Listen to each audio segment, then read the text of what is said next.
பெற்றோர்களுடைய அழ பெற்றோர்களுடைய மனம் வேதனைப்படப்பட எவனோடு ஓடி போகிறார்கள். நல்லவனோ கெட்டவனோ அது மறுபுறம் இருக்கட்டும். எவனாவது ஒருவனோடு ஒரு பெண் ஓடி போகிறாள் என்றால், எவனாவது ஒருவன் ஒரு பெண்ணை கைப்பிடித்து இழுத்து கொண்டு போகிறான் என்றால் அவன் எவ்வளவு பெரிய துரோகம் செய்கிறான். அந்த ஆண்மகன் அந்த பெண்ணின் பெற்றோர்களுக்கும் சேர்த்து துரோகம் செய்கிறான். காதல் காதல் என்று இந்த பெற்றோர்களை கசைக்கு பிழியக்கூடிய இந்த பிள்ளைகள் செய்யக்கூடிய துரோகம் அல்லாஹ்வுக்கு இணை வைக்கிறதுக்கு அடுத்தபடி இருக்கக்கூடிய பெரும் பாவம். என் சகோதரர்களே, உனக்காகவே வாழக்கூடிய அந்த பெற்றோர்கள் என்ன உன்னை நடுக்காட்டில் விட்டு விடுவார்களா? நல்ல மாப்பிள்ளை தேடித்தர மாட்டார்களா? பெற்றோர்களை எல்லாம் தூக்கி தள்ளிவிட்டு தூக்கி அறிந்து விட்டு என்ன செய்கிறார்கள்? எவனோட ஓடி போகிறார்கள். இழந்து போன கற்புகள் எத்தனை தெரியுமா? ஓடிப்போன சோடிகள் எத்தனை தெரியுமா? அந்நியர்களோடு 2 மாதத்தில் 62 பேர் அந்நியர்களோடு ஓடி இருக்கின்றார்கள் என்றால் எப்படி இதை ஏற்றுக்கொள்வது? சிந்தித்து பாருங்கள். காவியர்களாகவே மாறி போனவர்கள் எத்தனை பேர் தெரியுமா? 1 மாதம் 2 மாதம் பழகிய ஒரு ஆணோடு ஓடி போகக்கூடிய பெண்களை நாங்கள் பார்க்கிறோம். கேடுகட்டவர்கள், அல்லாஹ்வுடைய சாபம் அவர்களுக்கு இருக்கும். கண்டிப்பாக இந்த பெற்றோர்கள் அழுத அழுகை, அந்த பெற்றோர்கள் விட்ட அந்த முதல் நாள் விட்ட சாபம் மன்னித்து சேர்த்து அவர்கள் விடுவார்கள். சாபம் உன்னை சுற்றி கொண்டிருக்கும். அவர்களிடம் ஹாய் சொன்னார்கள், ஹை லவ் சொன்னார்கள், கையை வெட்டினார்கள், காத்து நின்றார்கள், அவர்களுக்காக ரோட்டிலே நின்றார்கள், சுத்தினார்கள், உனக்காக என் உயிரை கொடுப்பேன் என்றார்கள், 6 உயிரை என்றார்கள் என்பதற்காக. உலகத்திலே மிகப்பெரிய ஒரு அநீதியான ஒரு விஷயம் இருக்குமாக இருந்தால் காதலித்து இன்னொரு ஆண்மகனோடு ஓடி போகக்கூடிய பெண்ணாகத்தான் நிச்சயமாக அது இருக்க முடியும். மானங்கெட்டு போய் அந்த சமூகம் ஒதுக்கி வைக்கப்பட்ட குடும்பமாக மாறிவிட்டதே, அதையாவது யோசிச்சு பார்த்தையா?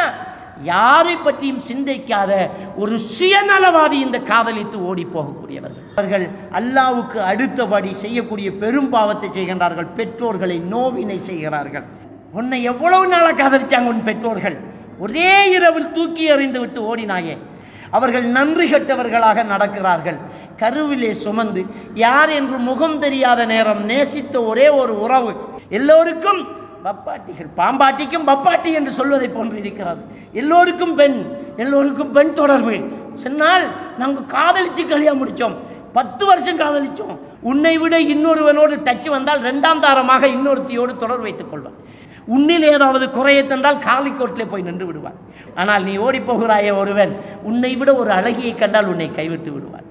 1 வருஷம் 2 வருஷம் என்றால் பார்த்துக்கொள். உனக்கு 18 வயசு என்றால் 19 வருஷம் நேசிக்கிறார்கள் உன் பெற்றோர்கள். இன்னொரு பெண்ணை எடுத்துக்கொண்டு ஓடுகிறான் என்றால் எவ்வளவு பெரிய துரோகம், எவ்வளவு மனிதனுடைய பலி. வரலாறு பின்னணியிலிருந்து இந்த பலஸ்தீனத்தை நாம் பார்க்கலாம்னு நினைக்கிறேன். யாரை பின்பற்றான்? யூத கிறிஸ்தவர்களை பின்பற்றி மஸ்ஜிதுல் அக்ஸா வெற்றி கொள்ளப்படும் என்றால் அது எப்படி? அன்புக்குரிய அருமை சகோதரர்களே, அல்லாஹ் சுப்ஹானஹு வ தஆலா அவனுடைய திருமறையிலே முக்கியமான விடயங்களை சோடியாக சேர்த்து சொல்லக்கூடிய ஒரு வழக்கம் உண்டு. அகீமுஸ் ஸலா, தொழுகை நிலைநாட்டுங்கள் என்று சொன்னால் அதோடு சேர்த்து வஆத்து ஜகாத்தையும் கொடுங்கள் என்று சொல்வார்.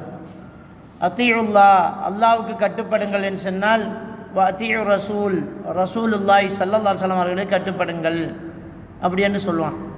யஅமுருன பில் மஅரூஃப், நன்மையை ஏவுங்கள் அப்படி என்று சொல்லும்போது ஏவுவார்கள் அப்படி என்று சொன்னால் வயன்ஹவுன அனில் முன்கர், தீமைகளை தடுப்பார்கள் என்பதையும் அல்லாஹ் தஆலா சேர்த்து அந்த சோடியாகவே சொல்லக்கூடிய பழக்கம் உண்டு. அதே மாதிரி அல்லாஹ் அவனை வணங்க சொல்லக்கூடிய இடங்களில் வகதா ரப்புக அல்லா தஅபுது இல்லா இய்யாஹு, அவனை மட்டுமே நீங்கள் வணங்க வேண்டும், அவனை தவிர வேறு யாருக்கு நீங்கள் இணை வைக்க வேண்டாம் என்று சொன்னபோது அடுத்து அல்லாஹ் தஆலா சேர்த்து சொல்கின்றான் வபில் வாலிதைனி இஹ்சானா, உங்கள் பெற்றோர்களிடம் நல்ல முறையில் நடந்து கொள்ளுங்கள் என்று அல்லாஹ் தஆலா சேர்த்து சொல்கிறான். வஷ்குர்லி, எனக்கு நீங்கள் நன்றி செலுத்துங்கள் என்று அல்லாஹ் தஆலா சொன்னபோது அதுக்கு அடுத்ததாக ஒலி வாலிதைன், நீங்கள் என்ன வஷ்குர்லி ஒலி வாலிதைக், உன்னுடைய பெற்றோர்களுக்கும் நன்றி செலுத்துங்கள் அப்படின்னு சொல்கிறான். அப்போ அல்லாஹ்வுக்கு நன்றியோடு நடந்து கொள்ள வேண்டிய ஒரு மனிதன் அல்லாஹ்வுக்கு அடுத்தபடி பெற்றோர்களுக்கு நன்றி உள்ளவர்களாக நடக்க வேண்டும். அல்லாஹ்வுக்கு வணக்கம் செலுத்தக்கூடிய ஒரு மனிதன் பெற்றோர்களிடம் நல்ல முறையிலே நடந்து கொள்ள வேண்டும் என்பதையும் அல்லாஹ் தஆலா சேர்த்தே சொல்வதை இந்த வசனங்களினூடாக நாங்கள் காணக்கூடியதாக இருக்கிறது. பெரும்பாவங்கள் அந்த பெரும்பாவங்களினுடைய அந்த இடத்தை அல்லாஹ்வுடைய தூதர் ஸல்லல்லாஹு அலைஹி வஸல்லம் அவங்க சொல்லும்போது, அழித்து விடக்கூடிய சபுல் மூபிகாத், அல்லாஹ்வுக்கு இணை வைத்தல் என்று அல்லாஹ் தாலா முதல்ல சொல்லி காட்டிட்டான். அதுக்கு அடுத்ததாக அல்லாஹ் தாலா சொல்லும்போது பெற்றோர்களுக்கு நோவினை செய்தல் என்பதையும் அல்லாஹ் தாலா சேர்த்து சொல்கின்றான். அப்போ அல்லாஹ்வுக்கு கட்டுப்படுதல், பெற்றோர்களுக்கு கட்டுப்படுதல், அல்லாஹ்வுக்கு நன்றி செலுத்துதல், பெற்றோர்களுக்கு நன்றி செலுத்துதல், அல்லாஹ்வை வணங்குதல், பெற்றோர்களிடம் நல்ல முறையில் நடந்து கொள்ளுதல், பெரும்பாவங்கள் அல்லாஹ்வுக்கு இணை வைத்தல், அதே மாதிரி பெற்றோர்களுக்கு நோவினை செய்தல் என்பதையும் சேர்த்து சொல்கிறான். நபிகள் நாயகம் ஸல்லல்லாஹு அலைஹி வஸல்லம் அவர்களிடத்திலே ஒரு நபித்தோழர் வந்து, யா ரசூலல்லாஹ், அல்லாஹ் ரசூலுக்கு அடுத்தபடி இந்த உலகத்தில் தோழமை வைத்துக் கொள்வது மிக முக்கியமான உறவு யாருக்கு என்று கேட்டபோது, உன்னுடைய தாய்க்கு என்று சொன்னார்கள்.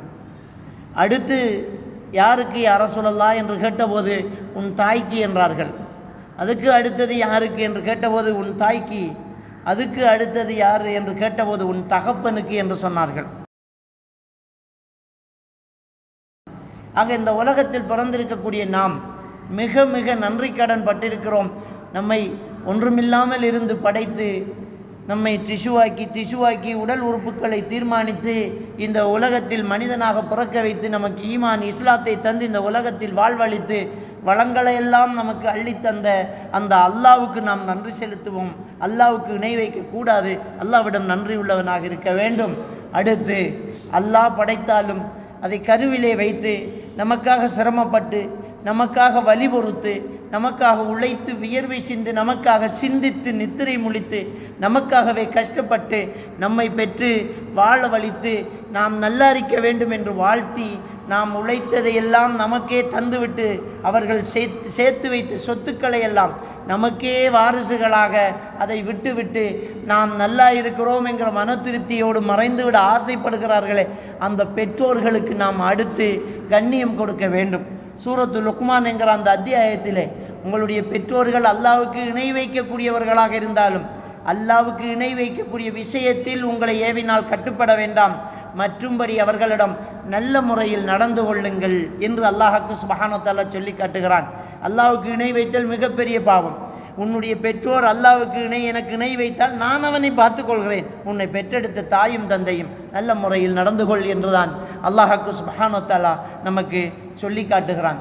அன்புக்குரிய அருமை சகோதரர்களே, இந்த பெற்றோர்களுடைய மதிப்பு தெரியாமல் இன்றைக்கு இருக்கக்கூடிய இளவட்டுக்கள் அவர்களுடைய நடவடிக்கைகளை மாற்றி அமைத்து கொண்டிருப்பது கண்ணூடாக காணக்கூடியதாக இருக்கிறது. பொதுவாக இந்த திருமணத்தை பொறுத்த வரைக்கும் ஒரு பெண் திருமணம் முடிப்பதாக இருந்தால் கண்டிப்பாக ஒலிகாரருடைய சம்மதம் தேவை என்பதை நபிகள் நாயகம் ஸல்லல்லாஹு அலைஹி வஸல்லம் அவங்க சொல்லி காட்டுறாங்க. அர்-ரிஜாலு கவ்வாமூன அலன் நிஸா, ஆண்கள் தான் பெண்களை நிர்வாகம் செய்வார்கள் என்று அல்லாஹ் தஆலா சொல்லி காட்டுகிறான். அந்த அடிப்படையில் ஒரு பெண் படித்து பட்டம் பெற்ற பெரிய மேதாவியாக இருந்தாலும், படிக்காத தன்னுடைய தகப்பன் பட்டிக்காடாக இருந்தாலும், அந்த பட்டிக்காடு முடிவெடுத்தால் தான் அவளுடைய வாழ்க்கை தீர்மானிக்கப்படும் என்பது ஷரியாவின் சட்டம். லா நிக்காஹ இல்லா பி ஒலியின், ஒலிகாரருடைய சம்மதம் இல்லாமல் திருமணம் செல்லுபடியாகாது என்றார்கள். எனவே ஒலிகாரரை விட்டுவிட்டு ஒரு பெண் தனக்கு இஷ்டப்பட்ட ஒருத்தன் கைபிடித்து வாழ தொடங்கிவிட்டால் அது திருமணம் அல்ல, விபச்சாரம் என்பதை நாங்கள் எல்லாம் புரிந்து கொள்ள வேண்டும். கண்டிப்பாக ஒரு பெண்ணுக்கு ஒரு ஒலிகாரர் சம்மதிக்க வேண்டும், அஜ்னபி மஹரமி உறவு பேண வேண்டும். ஒரு பெண் திருமணம் முடிக்கும் போது அந்த பெண்ணினுடைய ஒலிகாரர் தான் அந்த மாப்பிள்ளையை தீர்மானித்து முடிவு கட்டக்கூடியவராக இருப்பார். ஆனால் ஒரு பெண்ணுடைய சம்மதம் இல்லாமல் அவளுக்கு மனம் வெறுக்கக்கூடிய ஒரு மாப்பிள்ளையை திருமணம் முடித்து கொடுத்தாலும் அது செல்லுபடியாகாது என்பது நபி வழி. நபிகள் நாயகம் ஸல்லல்லாஹு அலைஹி வஸல்லம் அவர்களிடத்தில் ஒரு பெண்மணி வந்து, யா ரசூலல்லாஹ், என் தகப்பன் எனக்கு ஒரு திருமணம் முடித்து தந்து விட்டார், எனக்கு அதில் இஷ்டமில்லை, என்னுடைய சட்டம் என்ன என்று கேட்டபோது, நீங்கள் அந்த மணமகனை விவாகரத்து செய்யலாம், அதை விட்டு விலகி விடலாம் அப்படி என்பதை நபிகள் நாயகம் ஸல்லல்லாஹு அலைஹி வஸல்லம் அவர்கள் சொன்னார்கள். அந்த பெண் சொன்னார்கள், நான் அவரோடு வாழ்ந்து கொள்கிறேன், பெண்களுடைய உரிமை என்ன என்று தெரிந்து கொள்ளத்தான் கேள்வி கேட்டேன் என்று அந்த பெண்மணி சொன்ன செய்தி முஸ்லிம் கிரந்தத்திலே பதிவாயிருக்கிறது. எனவே ஒரு பெண்ணுடைய சம்மதம் இல்லாமல் திணிக்கவும் கூடாது, ஒரு பெண் தன்னுடைய சொந்த சம்மதத்தில் வாழவும் முடியாது, அதுக்கு ஒலிகாரருடைய சம்மதம் வேண்டும். எனவே இன்றைய இந்த திருமணங்களில் இந்த விஷயங்கள் புறக்கணிக்கப்படக்கூடிய விஷயத்தை நாங்கள் அவதானிக்கக்கூடியதாக இருக்கிறது. அப்போ திருமணம் என்பதை ஒரு பெற்றோர் முடிவெடுத்து அந்த பிள்ளைக்கு வாழ்வு கொடுக்க வேண்டும். குறிப்பாக பெண் பிள்ளைகள், அந்த பெண் பிள்ளைகளுக்கு அந்த பெண்ணை பெற்று அந்த தகப்பன் முடிவெடுப்பார். அவர்தான் ஒரு மாப்பிள்ளையை தீர்மானிப்பார். ஏன் அல்லாஹ் தஆலா இந்த ஷரியாவின் சட்டத்தில் இதை வைத்திருக்கிறான் என்றால், ஒரு பெண்ணால் ஒரு ஆண்மகனை தேர்வு செய்யும் போது முழு விடயங்களையும் முற்றுமாக அறிந்து கொள்ள முடியாது. அது அசாத்தியமான ஒரு விடயமாகும். அல்லது ஏதாவது ஒரு விடயத்தை மட்டும் வைத்துக்கொண்டு அதற்காக விரும்புகிறேன், என்னால் அவனை திருத்த முடியும் என்று நம்பிக்கை கொள்கிறார்கள். ஒரு சிலர் சொல்வார்கள், அவர்கிட்ட தொழுகை இல்லை, நான் திருத்துவேன். அவரிடம் சிகரெட் பாவனை இருக்கிறது, தூள் பாவனை இருக்கிறது, அவர் விற்றென்று சொல்லி இருக்கிறார் என்றெல்லாம் சில பெண்கள் சொல்லி தான் தோன்றித்தனமாக முட்டாள்தனமாக நெருப்பிலே விழக்கூடிய விட்டில் பூச்சிகளை போன்று திருமண வாழ்க்கைக்குள் நுழையக்கூடிய சம்பவங்களை எல்லாம் கேள்விப்படுகிறோம். அன்புக்குரியவர்களே, நபிகள் நாயகம் ஸல்லல்லாஹு அலைஹி வஸல்லம் அவர்கள் அவருடைய சொந்த சாச்சாவுக்கு ஹிதாயத்து கொடுக்க முடியாமல் போய்விடுகிறார்கள். அவருக்கு கலிமா சொல்ல சொல்லி கெஞ்சுகிறார்கள். நீங்கள் இந்த கலிமாவை சொல்லுங்கள், குல் லா இலாஹ இல்லல்லாஹ் கலிமத்துன் உஹாஜ்ஜு பிஹா யௌமல் கியாமா இன்தல்லாஹ். அல்லாஹ்விடத்தில் இந்த வார்த்தை வைத்து நான் உங்களுக்காக வாதாடுவேன், இந்த கலிமாவை சொல்லுங்கள் சொல்லுங்கள் என்று கெஞ்சினார்கள். அவர் சொல்லவில்லை. பக்கத்தில் இருந்த அப்துல்லா இப்னு உபை இப்னு என்பவரும் அதே மாதிரி அபுஜஹிலும் என்ன செய்கிறார்கள் என்று சொன்னால், அந்த அபு தாலிபிடம் நீங்கள் உங்களுடைய மூதாதையருடைய மார்க்கத்தை விடப் போகிறீர்களா, அப்துல் முத்தாலிபுடைய மார்க்கத்தை விட்டு போகப் போகிறீர்களா என்று நெச்சரித்த போது அவர் என்ன செய்கிறார், நான் அப்துல் முத்தாலிபுடைய மார்க்கத்திலேயே தான் இருக்கிறேன் என்று அவர் மரண நேரத்தில் கலிமாவை மறுக்கிறார். அல்லாஹ் தஆலா திருக்குர்ஆன் வசனத்தை இறக்கிறான், இன்னக லா தஹ்தி மன் அஹ்பப்த. நபியே, நீங்கள் விரும்பியவர்களுக்கு உங்களுக்கு ஹிதாயத்து கொடுக்க முடியாது என்றாலும் அல்லாஹ் அவன் நாடியவர்களுக்கு ஹிதாயத்து கொடுக்கிறான். ஹிதாயத்து பெறக்கூடியவர்கள் யார் என்பதை அல்லாஹ் தான் நன்கு அறிகிறான் என்று அல்லாஹ்க்கு சுப்ஹானஹு வ தஆலா அவனுடைய திருமறை வசனத்தை இறக்குகிறான். எனவே அன்புக்குரிய இஸ்லாமிய சகோதரர்களே, இன்றைக்கு பெற்றோர்கள் எதையும் பார்ப்பார்கள், எல்லாவற்றையும் தேடுவார்கள் என்பதை பிள்ளைகள் மறந்து விடுகிறார்கள். அவர்களிடம் ஹாய் சொன்னார்கள், ஹை லவ் சொன்னார்கள், கையை வெட்டினார்கள், காத்து நின்றார்கள், அவர்களுக்காக ரோட்டிலே நின்றார்கள், சுத்தினார்கள், உனக்காக என் உயிரை கொடுப்பேன் என்றார்கள், 6 உயிரை என்றார்கள் என்பதற்காக 1 மாதம் 2 மாதம் பழகிய ஒரு ஆணோடு ஓடி போகக்கூடிய பெண்களை நாங்கள் பார்க்கிறோம். உலகத்திலே மிகப்பெரிய ஒரு அநீதியான ஒரு விஷயம் இருக்குமாக இருந்தால், காதலித்து இன்னொரு ஆண்மகனோடு ஓடி போகக்கூடிய பெண்ணாகத்தான் நிச்சயமாக அது இருக்க முடியும். காரணம், அவர்கள் அல்லாஹ்வுக்கு அடுத்தபடி செய்யக்கூடிய பெரும் பாவத்தை செய்கின்றார்கள். பெற்றோர்களை நோவினை செய்கிறார்கள். அவர்கள் நன்றி கெட்டவர்களாக நடக்கிறார்கள். கருவிலே சுமந்து யார் என்று முகம் தெரியாத நேரம் நேசித்த ஒரே ஒரு உறவு நம்முடைய பெற்றோர்கள் என்கிற அந்த உறவுகள் மட்டும்தான். நம் கருவிலே உண்டாகும் போது பிள்ளை வயிற்றிலே என்ற ஒரு சொல் மட்டும்தான். ஆண் பிள்ளையா பெண் பிள்ளையா, கருப்பா சிவப்பா, குருடா செவிடா, நல்லதா கெட்டதா எதுவுமே தெரியாமல் பிள்ளை பிள்ளை பிள்ளை என்று தகப்பன் தலையிலையும் தாய் வயிற்றிலையும் சுமங்கிற ஒரு பாசத்தை பார்க்க வேண்டும் என்றால் அது பெற்றோர்களிடம் மட்டும்தான் பார்க்க வேண்டும். அந்த பிள்ளைக்காக இதை சாப்பிடக்கூடாது, இந்த பிள்ளைக்காக இதையெல்லாம் சாப்பிட வேண்டும், குனிந்து நிமிரக்கூடாது, இப்படி தூங்கக்கூடாது, இதை செய்யக்கூடாது, இதைத்தான் செய்ய வேண்டும் என்று பார்த்து பார்த்து நம்மை வளர்க்கிறார்கள். ஆனால் இன்னும் முகம் பார்க்கவில்லை. நமக்காக பெற்றோர்கள் எவ்வளவு தியாகம் செய்கிறார்கள். வெளிநாட்டிலே, அந்த அரபு தேசத்திலே கடல் கடந்து போய் எனக்கு ஒரு பிள்ளை வயிற்றில் வந்துவிட்டது, பிள்ளை இருக்கிறது, இன்னொரு பிள்ளை வளர்ந்து கொண்டிருக்கிறது, இந்த பிள்ளைக்கு சொத்து சேர்க்க வேண்டும் என்று இந்த பெற்றோர்கள் எல்லாம் வெளிநாட்டிலே போய் பாசத்துள்ள தாயை தகப்ப அந்த மனைவியை பிரிந்து இருக்கிறார்கள். அவர்களுக்கு இருக்கக்கூடிய உணர்ச்சிகளையும் அவர்களுக்கு இருக்கக்கூடிய ஆசைகளையும் அப்படியே அடக்கிவிட்டு பிள்ளைகள் நல்லா இருக்க வேண்டும் என்பதற்காக கடல் கடந்து போய் வேலை செய்யக்கூடிய பெற்றோர்கள் ஒரு இடுக்கு உருவமில்லை, ஒரு அடுக்கு கட்டிலே கஷ்டப்பட்டு தூங்குவது இந்த பிள்ளைகளுக்கு தெரியாது. அங்கு என்ன வேலை செய்கிறார்கள், எவ்வாறு வெயிலிலே கிடக்கிறார்கள், குளிரிலே எவ்வாறு நடுங்குகிறார்கள், சாப்பிடுகிறார்களா, சாப்பாடு வயிறு நிறைய கிடைக்கிறதா, இஷ்டப்படி அவர்கள் வாழ்கிறார்களா என்பதெல்லாம் தெரியாது. ஆனால் அவர்கள் இந்த பிள்ளைக்காக அந்த தியாகம் செய்கிறார்கள். பெருநாள் தினத்திலே நல்ல உடை உடுத்து குடும்பங்களை எல்லாம் போய் சந்தித்து குதூகலமாக இருந்து ஒரு நாள் பத்தாது இன்னொரு நாளும் சந்தோஷமாக இருக்க வேண்டும் என்று நாமெல்லாம் இங்கே ஊரிலே கும்மாளம் அடிக்கிறோம். ஆனால் வெளிநாட்டிலே இருக்கக்கூடியவர்கள் 99% பெருநாள் தொழுகையோடு உடுப்பை கலட்டிவிட்டு அழுது படுக்கிறார்கள்.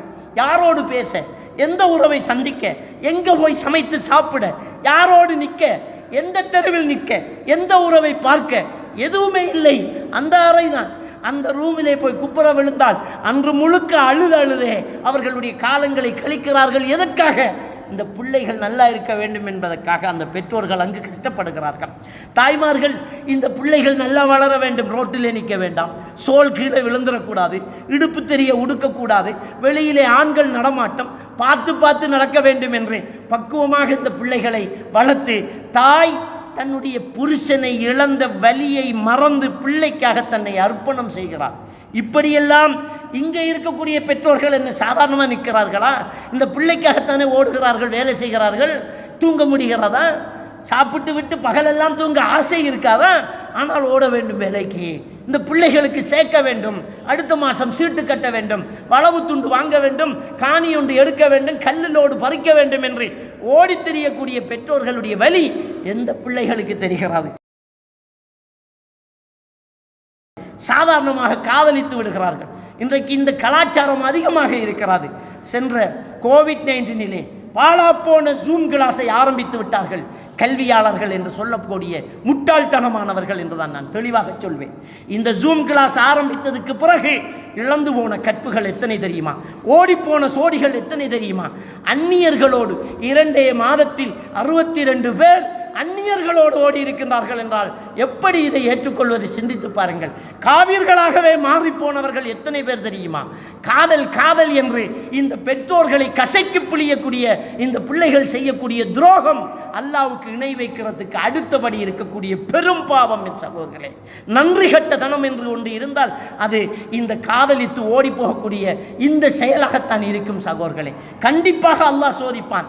இந்த உலகத்திலே அல்லாஹ் அவர்களை தண்டிப்பான், வாழ்க்கையில் சீரழிக்கி வைப்பான். பெரும்பாலும் அப்படித்தான் நடக்கும். பெற்றோர்களுடைய பெற்றோர்களுடைய மனம் வேதனைப்படப்பட எவனோடு ஓடி போகிறார்கள். நல்லவனோ கெட்டவனோ அது மறுபுறம் இருக்கட்டும். எவனாவது ஒருவனோடு ஒரு பெண் ஓடி போகிறாள் என்றால், எவனாவது ஒருவன் ஒரு பெண்ணை கைப்பிடித்து இழுத்து கொண்டு போகிறான் என்றால் அவன் எவ்வளவு பெரிய துரோகம் செய்கிறான். அந்த ஆண்மகன் அந்த பெண்ணின் பெற்றோர்களுக்கும் சேர்த்து துரோகம் செய்கிறான். அவன் டபுள் துரோகியாக இருக்கிறான். இன்னொரு பெண்ணை எடுத்துக்கொண்டு ஓடுகிறான் என்றால் எவ்வளவு பெரிய துரோகம், எவ்வளவு மனிதனுடைய பலி. ஆணை பெற்ற பெற்றோர்களுக்கு ஆசை இருக்காதா? அந்த பிள்ளையை நான் நின்று திருமணம் முடித்து, நாங்கள் நின்று ஒலிமா கொடுத்து, நாங்கள் இந்த கல்யாணத்தை நடத்தி வைக்க வேண்டும் என்ற ஆசை அவர்களுக்கு இருக்காதா? உங்களுக்கு பொத்தி வளர்த்து கலர் தெரியாத நேரத்தில் உங்களுக்கு கலர் தேடிய கடையா அலைந்த அந்த பெற்றோர்களுக்கு உனக்கு ஒரு மணமகனை பார்த்து தர தெரியாதா? உனக்கு ஆயிப்போன, உனக்கு துப்புரவு செய்த அந்த கைகளால் உனக்கு ஒரு நல்ல மணமகனை தேடித்தர முடியாதா? உனக்காகவே வாழக்கூடிய அந்த பெற்றோர்கள் என்ன உன்னை நடுக்காட்டில் விட்டு விடுவார்களா? நல்ல மாப்பிள்ளை தேடித்தர மாட்டார்களா? பெற்றோர்களை எல்லாம் தூக்கி தள்ளிவிட்டு, தூக்கி எறிந்து விட்டு என்ன செய்கிறார்கள்? எவனோடு ஓடி போகிறார்கள். எவ்வளவு காலம் பழகி ஓடுகிறார்கள்? 1 மாதம் 2 மாதம் பழகினோம் ஓடி விடுகிறார்கள். 6 மாதம் பழகினோம் ஓடி விடுகிறார்கள். புரிந்துகொள், உன் தாய் கருவில் சுமந்திருந்ததே 10 மாதம் பெண்ணே. உன்னை கருவில் வைத்திருந்ததே 10 மாதம்.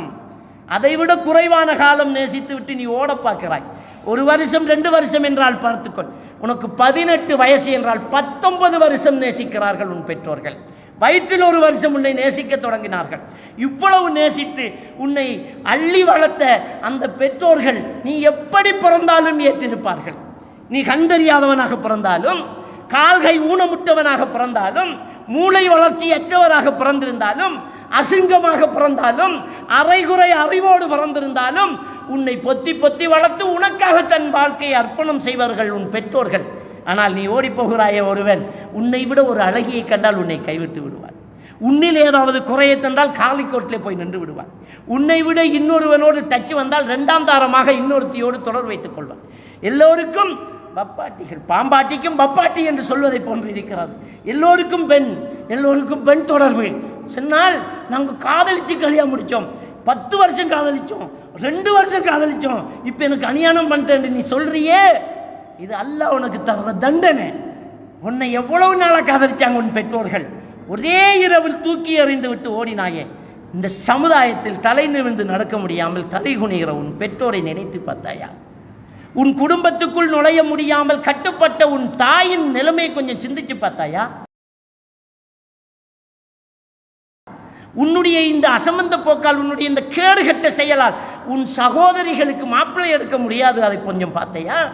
உன் அண்ணனுக்கும் தம்பிக்கும் கேட்டு வைத்த கல்யாணமே அலைந்து போகிறது, யோசிச்சு பார்த்தாயா? மானங்கட்டு போய் அந்த சமூகம் ஒதுக்கி வைக்கப்பட்ட குடும்பமாக மாறிவிட்டதே, அதையாவது யோசிச்சு பார்த்தையா? யாரை பற்றியும் சிந்திக்காத ஒரு சுயநலவாதி இந்த காதலித்து ஓடி போகக்கூடியவர்கள், யாரை பற்றியும் சிந்திக்காத சுயநலவாதிகள், கேடுகட்டவர்கள், அல்லாஹ்வுடைய சாபம் அவர்களுக்கு இருக்கும். கண்டிப்பாக இந்த பெற்றோர்கள் அழுத அழுகை, அந்த பெற்றோர்கள் விட்ட அந்த முதல் நாள் விட்ட சாபம் மன்னித்து சேர்த்து அவர்கள் விடுவார்கள். சாபம் உன்னை சுற்றி கொண்டிருக்கும். நபிகள் நாயகம் ஸல்லல்லாஹு அலைஹி வஸல்லம் அவர்கள் சொன்னார்கள், நீ எதையாவது சாபமிட்டால் அந்த சாபம் வானம் வரை ஏறும், வெளியேற வழி இருக்காது, பூமியை நோக்கி திரும்பும், வெளியேற வழி இருக்காது, வலதால் இடதால் சுற்றும், வெளியேற வழி இருக்காது. நீ சபித்தவன் யாரோ அதனிடம் போகும், அதற்கு அது தகுதி உள்ளதாக இருந்தால் அதனிடம் சேரும், தகுதி இல்லைவென்றால் சாபமிட்டவனை வந்து சேரும். இது நபிகள் நாயகம் ஸல்லல்லாஹு அலைஹி வஸல்லம் அவர்கள் சொன்னது. ஒரு பெற்றோர் ஓடிப்போன ஒரு பிள்ளையை அந்த முதல் நாள் திட்டும் போது கண்டிப்பாக அது சாபத்துக்கு தகுதியான ஒரு பிள்ளைதான், சாபத்துக்கு தகுதியான ஒரு பிள்ளைதான். அன்புக்குரியவர்களே, அந்த சாபம் கண்டிப்பாக நம்மை வாட்டும், அந்த சாபம் கண்டிப்பாக வாழ்க்கையை ஆட்டும். அன்றைக்கு இல்லாமட்டாலும் நல்லா இருக்கிறோம், ஓடி போனவர் நல்லா வச்சிருக்கிறார் என்று நீ அங்கலாய்த்துக் கொள்ளலாம், சந்தோஷப்படலாம். சாவதுக்குள் ஒரு நாள் இந்த உலகத்தில் அந்த வலியை நீ அறிவாய், சாவதுக்குள் ஒரு நாள் அந்த வலியை நீ அறிவாய். அந்த பெற்றோர்கள் கண்ட வலியை, அந்த வேதனையின் கொஞ்சத்தையாவது நீ நிச்சயமாக அறிவாய். சாபம் அவ்வளவு சாபம் கடுமையானது. அல்லாஹ்வுடைய தூதர் சாபமிடா வலா தலாஅனு ஷையன், எதையும் சபிக்காதீர்கள், சாபம் பொல்லாதது என்று நபிகள் நாயகம் ஸல்லல்லாஹு அலைஹி வஸல்லம் அவர்கள் சொன்னார்களே, அந்த சாபம் பொல்லாதது. எந்த பெற்றோராக இருந்தாலும் அந்த முதல் நாள் சாபமிட்டுத்தான் தீருவார்கள். அதுக்கு பிறகு கண்ணீர் வடிப்பார்கள். ஒரு 4 நாள் போனால் சேர்த்து விடுவார்கள். என்ன செய்ய, ஊரில் நடக்காதா என்று தனக்குத்தானே சமாதானம் சொல்லிக் கொள்வார்கள். சிலர் வெட்கத்தில் ஊரை விட்டு வெளியூர் ஓடி விடுவார்கள், தலை நிமிர்ந்து நடக்க மாட்டார்கள். ஜமாத் தொழுகை முடிந்ததுக்கு பிறகு பள்ளிக்கு போவார்கள், சந்தியிலே நின்று பேசுவதை நிறுத்தி விடுவார்கள். குடும்பத்துக்குள் சிக்கல் வந்தால் தலைமை தாங்கக்கூடியவர்கள் எல்லாம் காணாமல் போகிறார்கள். இந்த பிள்ளைகள் செய்யக்கூடிய வேலையினால், இந்த பிள்ளைகளுடைய இந்த காரியத்தினால், அன்புக்குரிய அருமை சகோதரர்களே சகோதரிகளே, இந்த காதல் என்பது இந்த ஜூம் கிளாஸ் ஆரம்பித்ததுக்கு பிறகு கடுமையாக போய்விட்டது. முதல் முக்கியமான காரணம் இந்த ஃபோன். இந்த ஃபோன் இந்த பிள்ளைகளில் கையில் கொடுக்கப்பட்டது. படிப்பு படிப்பு என்று இந்த பிள்ளைகளுக்கு ஃபோன் கொடுக்கப்பட்டது. படிப்பை தவிர மற்றதெல்லாம் நடக்கிறது. நிறைய பெற்றோர்கள் ஃபோன் பண்ணுகிறார்கள். இன்னைக்கும் ஒருத்தர் ஃபோன் பண்ணுறார், பிள்ளை ஃபோனை கேட்காள், இல்லைண்டா தன்னைத்தானே மாய்த்து கொள்வேன், சூசைட் பண்ணுவேன் என்று சொல்றா. என்ன செய்ய அசரத்தன்னு கேட்க, சாவட்டும். நான் அவருக்கு சொன்ன பதில், சாவட்டும், பயப்படாதீர்கள். அல்லாஹ் தஆலா திருக்குர்ஆனில் சொல்லி காட்டுறான், லை யுஅখিরুல்லாஹு நஃப்ஸன் இதா ஜாஅ அஜலுஹா. எந்த ஒரு ஆத்மாவுக்கும் அதனுடைய உரிய நேரம் வந்துவிட்டால் பிந்தாது. நேரம் பெறாமல் ஒருவர் மலையிலிருந்து குதித்தாலும் சாக மாட்டார். நேரம் வந்துவிட்டால் அவர் மகத்துவமாக இருந்தாலும் செத்து போவார். விதி என்பது அதுதான். அல்லாஹ் தஆலா திருக்குர்ஆனிலே சொல்லிவிட்டான். சூரா அல் ஹதீத் 22வது வசனம், மா அஸாப மின் முஸீபத்தின் ஃபில் அர்தி வலா ஃபி அன்ஃபுசிக்கும். இந்த உலகத்திலும் உங்களிலும் நடக்கக்கூடிய ஒவ்வொரு பிரச்சனைகளும் இல்லா ஃபி கிதாபி மின் கப்லி அன் நபராஹா, உங்களை எல்லாம் படைப்பதற்கு முன்னால் அது எழுதிவிட்டது, எழுதிவிட்டான் என்று அல்லாஹ் தஆலா சொல்லி காட்டி விட்டான். சாக வேண்டும் என்று நஞ்சு குடிப்பவன் பிழைக்கிறான், வாழ வேண்டும் என்று மருந்து குடிக்கிறவன் சாகிறான். அதுதான் விதி, அதுதான் விதி. உன் பிள்ளை மிரட்டுறான், நான் சாவேன், சாவு, செத்துப்போ. நீ இன்னொருத்தனை காதலித்து மானம் இழந்து மார்க்கத்தை இழந்து போவதை விட செத்துப்போ. போனை கொடுக்காதீர்கள். உங்க பிள்ளைகள்கிட்ட போனை குடிக்காதீங்க. போனை கொடுத்து தான் படிச்சு பட்டம் பெறுவான் என்றால் பட்டிக்காடாய் கற்போடு இருக்கட்டும். பட்டம் பெற்று கற்பிழந்து போவதை விட சிந்தித்து பாருங்க. எதுக்கு போன் கொடுக்கிறோம்? இந்த பொம்பளை பிள்ளைகள்கிட்ட போன், ஆண்ட்ராய்ட் போன், பெரிய போன்கள், டச் போன்கள், ஐபோன்கள், இந்த பிள்ளைகள்கிட்ட கொடுக்க. பேரண்ட்ஸ் நீங்களும் உங்களுக்கு தேவையில்லாத நேரங்கள் அந்த ஃபோனை பயன்படுத்தாதீங்க. இந்த ஃபோனால் நடக்கக்கூடிய அனாச்சாரங்கள் அதிகமாக இருக்குது. முஸ்லீம்கள் பொத்தாது, முஸ்லீம் அல்லாதவர்களோடு ஓடி போகக்கூடியவர்கள் எத்தனை பேர். அல்லாஹ் தஆலா மார்க்கமாக நமக்கு சொல்லக்கூடிய விஷயங்களை நாம் எடுக்கிறோம் இல்லையே. சூரா அல் மாயிதா 51வது வசனம் அல்லாஹ் சுப்ஹானஹு வ தஆலா சொல்லி காட்டுறான், யா அய்யுஹல்லதீன ஆமனு லா தத்தஹிதுல் யஹூத வன் நஸாரா அவுலியா. ஈமான் கொண்டவர்களே, யூதர்களையும் கிறிஸ்தவர்களையும் உங்களுடைய நேசகர்களாக, உங்களுடைய முன்னுதாரணங்களாக நீங்கள் எடுத்துக்கொள்ள வேண்டாம். யாரை இன்றைக்கு பின்பற்றுறான்? யூத கிறிஸ்தவர்களை பின்பற்றிட்டு இருக்கிறோம். அவங்க போட்டதான் ஸ்டைல், அவங்க வெட்டினதான் முடி. நீ யாரை எடுக்கிற? அல்லாஹ் குர்ஆன்ல என்ன சொல்றான்? யூத கிறிஸ்தவர்களை நீங்க என்ன செய்யலாம்? உங்களுக்கு பாதுகாவலர்களாக ஏற்றுக்கொள்ள வேண்டாம். எப்படி முடி வெட்டுறான் பிள்ளை? எப்படி முடி வெட்டுறான்? வலிச்சு மேலே முடிய வைக்கிறான். இதுக்கு பெற்றோர்கள் காசு கொடுக்குறாங்க. ஒரு பெற்றோர்களுடைய கையால் ஆகாத தானம் இன்றைக்கு பிள்ளைகளுடைய தலையில் தெரியுது. அட்லீஸ்ட் மயிரை வெட்டுறதுல கூட ஒரு தகப்பனால் கட்டுப்படுத்த முடியாத கையால் ஆகாத தனம் இன்றைக்கு இருக்குதுண்டா எப்படி ஃபோனை பறிக்க போகிறீங்க? ஒரு பிள்ளை மயிறு வெட்டுறதுலேயே ஒரு தாய் தகப்பனுக்கு கை வைக்க இல்லாமல் போகுது. ஏண்டா இப்படி முடி வெட்டுறன்னு கேட்க முடியாத லட்சணம் இல்லாத பெற்றோர்கள் எப்படி பிள்ளை வளர்க்க போகிறீங்க? பிள்ளைகள் வளர்க்கல, பிள்ளைகள் வளருது.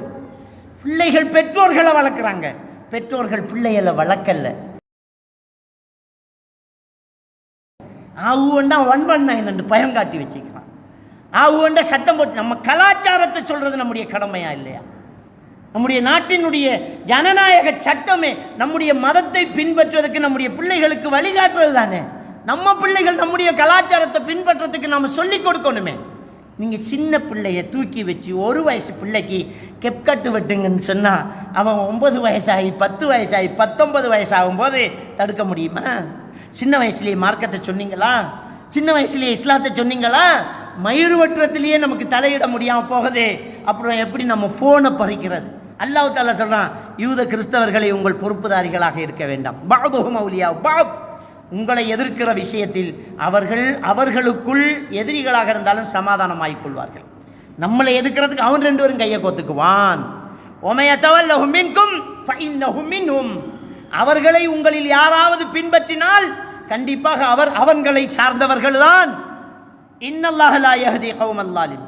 நிச்சயமாக அல்லாஹ் தஆலா அநீதி செய்யக்கூடிய சமூகத்துக்கு நேர்வழி காட்ட மாட்டான்ங்கிறான். சூரா அல் முஜாதலா 22வது வசனம் அல்லாஹ் தஆலா சொல்லி காட்டுறான், லா தஜிது கௌமன் யுமினூன பில்லாஹி வல் யௌமில் ஆஹிர் யுவாதுன மன் ஹாத்தல்லாஹு வ ரசூலஹு. அல்லாஹ் தஆலா சொல்லி காட்டுறான், நபியே, அல்லாஹ்வையும் அல்லாஹ்வுடைய தூதரையும் மறுமை நாள், அல்லாஹ்வையும் மறுமை நாளை ஈமான் கொண்டவர்களை, அல்லாஹ்வையும் அல்லாஹ்வுடைய தூதரையும் ஏற்றுக்கொள்ளாதவர்களை நேசிக்கக்கூடியவர்களாக நீ காண மாட்டாய் என்கிறான் அல்லாஹ். கண்டிப்பாக நடக்காது. அல்லாஹ்வையும் மறுமை நாளை ஈமான் கொண்ட இந்த மூமின்கள் அல்லாஹ்வையும் அல்லாஹ்வுடைய தூதரையும் ஏற்றுக்கொள்ளாதவர்களை நேசிக்கக்கூடியவர்களாக சத்தியமாக நீ காண மாட்டேங்க அல்லாஹ். அப்போ நேசிச்சா அவன் மூமினா? நீ காவிரை நேசிட்டு இருக்கிறான். ஒரு நடிகர் தோளை கை போட்டோடனே ரொம்ப பெருமையாக நினைக்கிறான். ஒரு நடிகரோட நின்றுட்டோன்னு சொன்னால் அது பெரியதாக போகுது. ஒரு காவிரை நேசிக்கிற, ஒரு காவிரோட ஓடி போக பார்க்குற, காதலிக்கிறாங்க. எனக்கு ஒரு கேர்ள் ஃப்ரெண்டுக்கு சூப்பர் ஃபிகருங்கிறான். பார்த்தா காவிரம். அல்லாஹ்வையும் அல்லாஹ்வுடைய தூதரையும் நேசிக்காதவர்கள். காவிர் என்றால் அல்லாஹ்வையும் அல்லாஹ்வுடைய தூதரையும் ஏற்றுக்கொள்ளாதவர்கள். அல்லாஹ்வையும் அல்லாஹ்வுடைய தூதரையும் ஏற்றுக்கொள்ளாதவர்களை அல்லாஹ்வையும் அல்லாஹ்வுடைய தூதரை ஏற்றுக்கொண்டவர் நேசிப்பானா? நம்ம உயிருக்கு விட மேலா மதிக்கிறதான அல்லாஹ். அல்லாஹ்வையும் அல்லாஹ்வுடைய தூதரையும் உயிரை விட மேலா மதிக்கிறோமே. உயிரை விட மேலா மதிக்கிறவரை ஏற்றுக்கொள்ளாதவரை நாம் எப்படி மதிக்கிறது? உங்கள் பாப்பா உமாவை நடு ரோட்டில் வச்சு திட்டினவனை கூப்பிட்டு விருந்து கொடுப்பீங்களா? குறைக்க கணக்கு தேவை. உன் பொண்டாட்டி ஒருத்தன் திட்டுறான், நீ உசுருக்கு உசுராக நேசிக்கிற உன் மனைவியை ஒருத்தன் திட்டுறான், உன் பொண்டாட்டியை பேசிங்கிறான். வா மச்சாண்டு தோளை கை போடுவியா? நீ தோளை கை போட்டால் என்ன சொல்லுவான் உன் பொண்டாட்டி? நீ தான் பிளான் பண்ணிக்க, நீ அவனை சேர்ந்தவன் தான், அப்போ நீயும் என்னை திட்டினதுக்கு சமந்தான்னு சொல்லுவாளா இல்லையா? அல்லாஹ் ரசூலை ஏற்றுக்கொள்ளலை, நீ கூப்பிட்டு தலைக்கு மேலே வச்சா அப்போ நீ அல்லாஹ் ரசூலை நேசிக்கலை தானே? அப்போ ஒரே வருஷத்தில் அல்லாஹ் தாலா சொல்லிட்டான். என்ன சொல்லிட்டான்?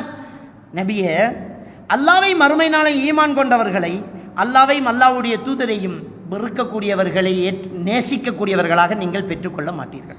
வலவ் கானு ஆபாஹும், அவர்கள் பெற்றோர்களாக இருந்தாலும் மனசுக்குள்ள நேசிக்க மாட்டார்கள். அவ் அபுனாஹும், பிள்ளைகளாக இருந்தாலும் மனசுக்கு நேசிக்க மாட்டார்கள். அவ் இஹ்வானஹும், சகோதரர்களாக இருந்தாலும் மனசில் இடம் இருக்காது. அவ் அஷீரத்தஹும், நெருங்கின உறவினர்களாக மாமா மாமி மச்சியாக இருந்தாலும் இஞ்ச இடம் இருக்காது. நல்ல முறையில் நடந்துக்கும்.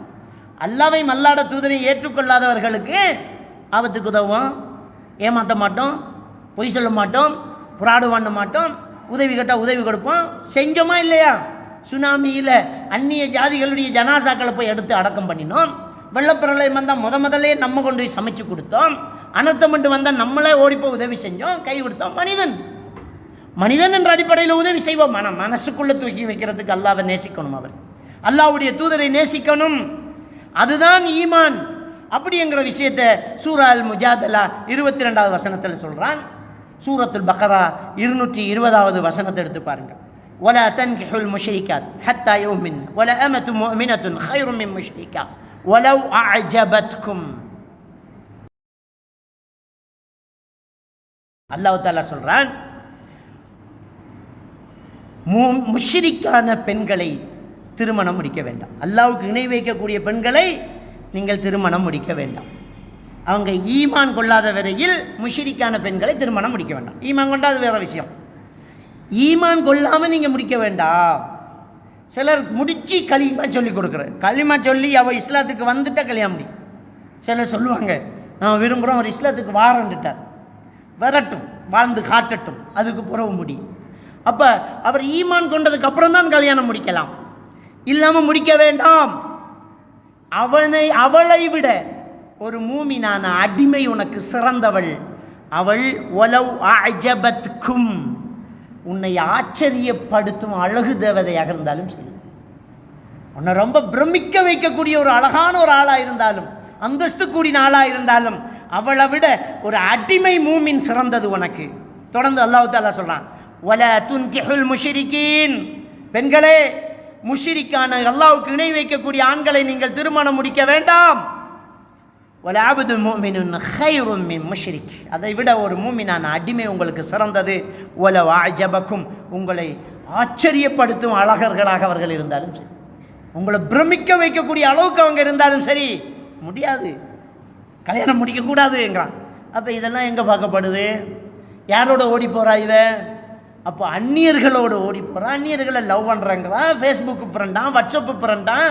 இதில் கல்யாணம் முடிச்சாக்களுக்கு வேறு ஃப்ரெண்டு, கல்யாணம் முடிச்சதுக்கு பிறகு அது என்ன ஃப்ரெண்ட்ஷிப், அது புருஷன், அது வேற, இது ஃப்ரெண்ட்ஷிப். அந்த ஃப்ரெண்ட்ஷிப்பில் என்ன இருக்கான்? மார்க்கம் சொல்லி கொடுக்குற ஃப்ரெண்ட்ஷிப். ஹதீஸு கேட்ட ஹதீஸ் சொல்லி கொடுப்பாங்களாம். என்ன மார்க்கம்ட்ட கேட்டோ, ஏன் அவனுக்கு ஒரு ஆம்பளை மௌலவி இல்லையா? சில மௌலவிமார்கள் பெண்களுக்கு தனி நம்பரில் 12 மணிக்கும் கால் பண்ணி மார்க் ஹதீஸ் பேசுகிறாங்களாம். அல்லாஹ் தஆலா சூரா அல் அஹ்ஸாப் 32வது வசனத்தில் சொல்லிட்டான், வலா தக்தஅன பில் கவுல், குலைந்து பெண்களை அந்நியர்களோடு பேசாதீர்கள், அந்நியர்களோடு பேச வேண்டாம். அப்படி பேசினால் எவனுடைய உள்ளத்தில் அந்த காமம் என்கிற நோய் இருக்கிறதோ அவன் உன்னை ரசிக்க தொடங்குவான். வகுல்ன கௌலன் மஅரூஃபா, பேசக்கூடிய ஒரு வாய்ப்பு சந்தர்ப்பம் வந்துட்டு அப்படின்னு சொன்னால் ஒரே பேச்சாக பேச்சு முடிச்சிருங்கிறான் அல்லாஹ். கொள் வருது, பாப்பா இருக்காரா? பாப்பா இல்லை, அவ்வளோதான். நீங்கள் யார்? உனக்கு எதுக்கு? எங்கேருந்து பேசுகிறீங்க? இதெல்லாம் உனக்கு எதுக்கு? அப்புறம் பேசுங்க. எங்கேயோ கேட்ட குரல் மாதிரி இருக்கு, இதெல்லாம் உனக்கு தேவையா? பேசாத. வகுல்ன கௌலன் மஅரூஃபா, தேவையான விஷயத்தை மட்டும் தெளிவாக பேசிட்டு வச்சுடு. ஒரு வியாபாரம் பண்ணுற நீ வியாபாரமாக பேசினா வியாபாரத்தோடு முடிச்சுடு. அப்புறம் நீங்கள் எந்த ஊர், எப்படி போவீங்க, இதை எப்படி எடுத்துகிட்டு போவீங்க, எப்படி சமைக்க போகிறீங்க, இதெல்லாம் உனக்கு தேவையா? ஆணோ பெண்ணோ, அந்நியர்களோடு மௌலவியாக இருந்தாலும் சரி, மௌலவியாவாக இருந்தாலும் சரி, நீ எப்படி பேசிட்டு இருப்பேன்? அப்போ காதல்ங்கிறது ஒரு சப்ஜெக்டு, கல்யாணம் முடித்தவங்களுக்கு பாய் ஃப்ரெண்டு கேர்ள் ஃப்ரெண்டு இன்னொரு சப்ஜெக்டு.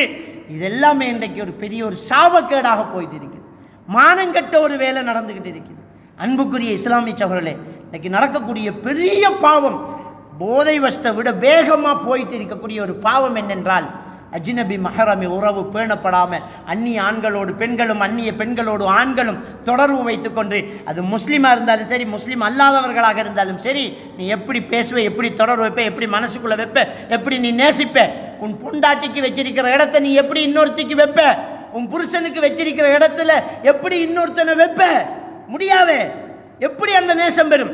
நாங்களே ஃபோனை வச்சுக்கிட்டு நோண்டி நான் பிள்ளைக்கிட்ட எப்படி ஃபோனை இல்லைன்னு சொல்லுவேன். ஃபோனை கேட்டு பிள்ளை அடம் பிடிக்கும். நம்ம ஃபோனை பப்ளிக்காக கேட்க நான் லவ் பண்ணுற பிள்ளைன்னு தெரிஞ்சு ஃபோனை கொடுக்குறோமே, அவன் சத்தியம் பண்ணுவான். வல்லாஹி அல்லாஹ் மீதானையா அவனை விட்டுட்டாங்கம்பா. சத்தியத்தை நம்புறியா நீ? இந்த பிள்ளைகள் சொல்லக்கூடிய சத்தியத்தை நம்புறியா நீ? இந்த சத்தியம் பண்ணுற 90 பேர் என்ன செய்யலை, 100ல் சத்தியத்தை உண்மையாக பண்ணலை. நான் செய்கிறதே பாவம் துணிஞ்சிட்டா சத்தியங்கிறதெல்லாம் அவளுக்கு ஒரு சின்ன விஷயமா போகும். அல்லா மேலே சத்தியம் பண்ணிக்கிட்டே அவனோட தொடர்பாக இருப்பா. விட்டேன்னு நம்பி ஃபோனை திரும்ப கொடுக்குறேன், அந்த ஃபோனை கொடுத்துட்டேன்டா கெட்ட நீ, அவ்வளோதான். திரும்ப அந்த ஃபோன் அந்த பிள்ளைகள் மிரட்டுது, ஒட்டைக்குது, ஜன்னலில் ஒட்டைக்குது, கதவை ஒட்டைக்குது, சத்தம் போட்டு கத்துது, பக்கத்து வீட்டுக்காரன் மிரட்டுங்குது, மிரட்டுது, சூசைட் பண்ண போங்க, சாப்பிட மாட்டேங்குது. மயங்காதீங்க, சாக மாட்டான். 10 நாள் சாப்பிடாட்டியும் சாக மாட்டா. ஜன்னலில் உடைக்காதா, கையை உடைச்சிது. ஜன்னலை நீ உடைக்கிற, கையை உடைச்சி போடு, காலை கட்டி போடு. ஃபோன் இல்லாட்டி நான் சூசைட் பண்ணுவேங்கிறா. செத்து போகட்டும். அடக்கம் பண்ணால் ஒரு நாள் அழுகையோட முடிந்து போகும். ஆனால் மானங்கட்ட விஷயம் செய்தால் இந்த ஊரே சேர்ந்து காரி துப்பும், கேவலமாகும். ஒரு விபச்சாரியாக அவள் போடுறாள். அவள் விபச்சாரம் செய்கிறத விட இப்படி எப்படி போனாலும் நரகம்தான். சிந்திச்சு பாருங்க. ஆனால் சாக மாட்டாங்க, சாக மாட்டாங்க. ஏன் சாக மாட்டாங்க தெரியுமா? அல்லாஹ் சொல்லிட்டான், நேரம் பெறாமல் ஒருத்தர் உயிர் போகாது. அவக்கு அப்படித்தான் எழுதப்பட்டிருந்தா போவான். அதை நீ தடுத்தாலும் சூசைட் பண்ணும், நீ பிடிச்சாலும் சூசைட் பண்ணும், அது நல்லா இருந்தாலும் சூசைட் பண்ண. அது அப்படித்தான் எழுத்து. ஒரு மரத்தில் இருக்கிற இலை கூட அல்லாவுடைய நாட்டம் இல்லாமல் கீழே விழாது என்றால் இளவு அல்லாவுடைய நாட்டம் இல்லாமல் நடக்க போகுது. அல்லாட நாட்டத்தில் நடக்க போகுது. மிரட்டலுக்கு பயந்து பாவத்துக்கு துணை போகாதீர்கள். பிள்ளைகளிடம் ஸ்ட்ரிக்டாக ரொம்ப கவனமாக இருங்க. இதுக்கு முதலையே மார்க்கத்தை ஒழுங்காக சொல்லி கொடுத்திருந்தா, அஜ்னபி மஹரமை உறவு பேணி இருந்தால் இந்த அளவுக்கு பிரச்சனை நீடிச்சிருக்காது. பிள்ளைகள் படிக்கணும்னு ஆசைப்பட்டு எங்கே கிளாஸுக்கு அனுப்புகிறோம்? அந்நியர்கள்கிட்ட போய் கிளாஸுக்கு அனுப்புகிறோம். முஸ்லீம்கள்கிட்டயோ முஸ்லீம் அல்லாதவர்கள்ட்டையோ கிளாஸுக்கு அனுப்புகிறோம், நைட் கிளாஸுக்கு அனுப்புகிறோம், தனியாக ஹோம்ஒர்க் செய்ய விட்றோம், குரூப் ஹோம்ஒர்க் செய்ய விட்றோம். எல்லாம் செஞ்சுட்டு ஓடி போனது பிறகு தான் தலையில் அடிச்சுக்கிறோம். அப்படி ஒரு மானங்கட்ட படிப்பு தேவையில்லை. பிள்ளைகள் மார்க்கத்தோடு இருந்தால் போதும், இஸ்லாத்தோடு இருந்தால் போதும். நம்முடைய நோக்கம் டிகிரி இல்லை சகோதரர்களே, நம்முடைய நோக்கம் சொர்க்கம். சொர்க்கத்துக்கு போகிறதா நம்முடைய நோக்கம். சொர்க்கம் போகிற நல்ல பிள்ளையாக இருந்து டிகிரி முடித்தா பிரயோசனம்தான். கல்வி என்கிறது கலாச்சாரத்தை மிதிச்சுக்கிட்டு போன அந்த நாட்டுக்கு ஆபத்தானது, நாட்டுக்கு ஆபத்து. கல்வி என்கிறது கல்வி தேவை, நாட்டுக்கு கல்வி தேவை. நாட்டுக்கு கல்வி தேவை. அந்த கல்வி இறையச்சம் இல்லாத கல்வியாக இருந்தால் அந்த கல்வியால் தான் அந்த நாட்டை அழிக்கப்படுறான். இந்த குண்டு வைக்கிறவன் கல்வி நல்லா படித்தவன், டைம் பம்ப் செட் பண்ணுறான், அவன் குண்டு வைக்கிறான், டைம் பம்ப் செட் பண்ணுறான், உலகத்தை அழிக்கிறான். அணுகுண்டு வைக்கானுன்னா அவனை போல யாரும் படிச்சில்லை, நல்ல படிப்பு அவன், ஆனால் நாட்டை நாசமாக்குறான். அவன் இறையச்சம் உள்ள படிப்புள்ளவனாக இருந்தால், அல்லாஹ்வை பயந்து படித்தால் அவன் நாட்டை நாசமாக்குறான். நம்ம பார்த்தோமே, ஒரு சின்ன பச்சை குழந்தைட கிட்னியை காசுக்காக களவெடுத்த டாக்டர், அவன் படித்தவன். இந்த ஊரெல்லாம் ஒரு பட்டம் எடுத்துச்சே, பிடிக்க முடிஞ்சுத, எஸ்கேப், நாட்டை விட்டு போய்த்தான். படித்த டாக்டர், கிட்னி மாற்று சிகிச்சை செய்யக்கூடிய பிரபலமான ஒரு டாக்டர், ஒரு சின்ன பிள்ளையோட கிட்னியை காசுக்காக களவெடுத்து வித்து போட்டு பை மிஸ்டேக்குங்கிறான். என்னடா பை மிஸ்டேக்கு? நீ படித்த அதனால திருடின. இதை சாதாரணமான ஒருத்தன் சொல்லுவானா?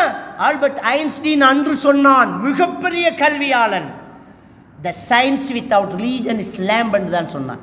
கலாச்சாரம், மார்க்கம் இல்லாத கல்வி, சயின்ஸ் முடமானது என்று தான் சொன்னான். அவ்வளவு உச்சகட்டத்தை அடைந்தவன் சொன்னான், அது முடமானது அப்படின்னு சொன்னான். கல்வியில் உச்சகட்டத்தை அடைஞ்சவன் சொல்றான், இறையச்சம் இல்லாட்டி கல்வி நாசமாக்கும் என்று தான் சொன்னான். அன்புக்குரிய அருமை சகோதரர்களே, படிக்கணும் பிள்ளைகள், ஆனால் கலாச்சாரத்தை, மார்க்கத்தை விடக்கூடியவர்களாக பிள்ளைகளை நம்ம கைவிடக்கூடாது. இன்றைக்கி சமுதாயத்தில் விபச்சாரம் அதிகமாகிட்டு, ஆண் பெண் தொடர்புகள் கூடிக்கிட்டு, இந்த காதல் காதல் காதல் என்றுக்கிட்டு சீரழிஞ்சிட்டு போகிறதுல ஒரு முக்கியமான காரணத்தை முதல் உரையில் நான் சொல்லியிருந்தேன். நம்ம ஃபோனை கொடுக்குறோம், அஜ்னபி மஹரம் உறவு பேண்டரம் இல்லை ஒன்று. இன்னொரு காரணம் ஒன்று இருக்குது, அது நாம் பெற்றோர்கள் விடக்கூடிய தவறு. நம்முடைய பிள்ளைகள் வயசுக்கு வரக்குள்ள கல்யாணம் முடிச்சு கொடுத்துரும். பொம்பளை பிள்ளையில் மட்டும்தான் அதை நினைக்கிறோம், ஆம்பளை பிள்ளையில் ஏன் நினைக்க மாட்டேங்கிறோம். அவன் அனுபவிக்க வேண்டிய வயசில் அவன் அனுபவிச்சுட்டு போகணும். ஆணோ பெண்ணோ அந்த வயசு விறக்கோல நம்ம அந்த பிள்ளைகளுக்கு கல்யாணம் முடிச்சுக்கோ. ஏன்டா அந்த வயசுல இருந்தால் நாம் நமக்கு தெரியும் எவ்வளோ கஷ்டம்.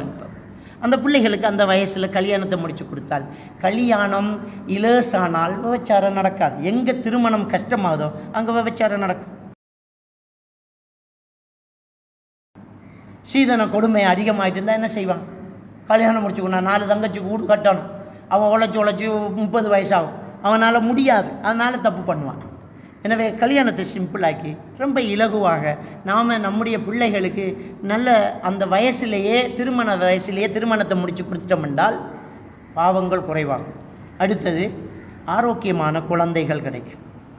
ஆரோக்கியமான ஒரு வயது முதிர்ந்தவருக்கு குழந்தை வளர்க்குறத விட இளமையானவர் குழந்தை வளர்க்கும் போது அந்த குழந்தை ஆரோக்கியமாக வளருது. நான் சயின்டிஃபிக்கலாக பேசலை, சைக்காலஜிக்கலாக பேசுகிறேன். ஒரு இளமையில் உள்ளவன் ஒரு குழந்தையை பெற்றெடுக்கிறான் என்றால் அந்த பிள்ளையை அவன் வளர்க்குற விதமும் ஒரு முதியவர் வளர்க்குறதுக்கும் வித்தியாசம். பிள்ளையோட பெற்றோர் ஓடுவார், என் பிள்ளையோட நானும் ஓடுவேன். ஆனால் நான் வயசு போனவனாக இருந்தால் கொஞ்ச நேரத்தில் களைத்து போவேன். களைப்பு வழங்காது. போதும், கையை காலை கழுவு, பா, இதுக்கு மேலே வேணாம்னு பிள்ளையை கண்ட்ரோல் பண்ணும். இப்போ நம்மட முடியாது இல்லை, நாம் என்ன நினைக்கிறோம், நமக்கு முடியாத வச்சு அதுக்கு முடியாதுன்னு நினைக்கிறோம். ஆனால் ஒரு இளமையிலேயே ஒரு தகப்பன் என்ன செய்வான், அவன் குழந்தையோடையே விளையாடுவான், ஓடுவான், அதுக்கு மேலே நிற்பான். அவனால் குழந்தைய ஆரோக்கியமாக வளர்க்க முடியும். இது விளையாட்டில் மட்டும் இல்லை, எல்லா விஷயத்திலையும் தான் வினையாகாமல் இருக்கும். இளமையில் திருமணம் என்பது ஆரோக்கியமானது தான். அது உளவியல் ரீதியாக பிள்ளைகளை நல்ல ஒரு விஷயத்தில் கொண்டு வந்து சேர்க்கக்கூடியது தான். எனவே இளமையில் நம்முடைய பிள்ளைகளுக்கு திருமணத்தை நாம் முடித்து கொடுக்கிறது இந்த பாவங்கள் நடக்காமல் இருக்கிறதுக்கு முக்கியமான ஒரு காரணமாக அமையும். எல்லாம் வல்ல அல்லாஹ்வுக்கு சுப்ஹானஹு வ தஆலா நம் அனைவரையும் ஈமானோடு வாழ வைத்து ஈமானோடு மரணிக்க செய்வானாக. வாஹிரு தஅவானா அல்ஹம்துலில்லாஹி ரப்பில் ஆலமீன்.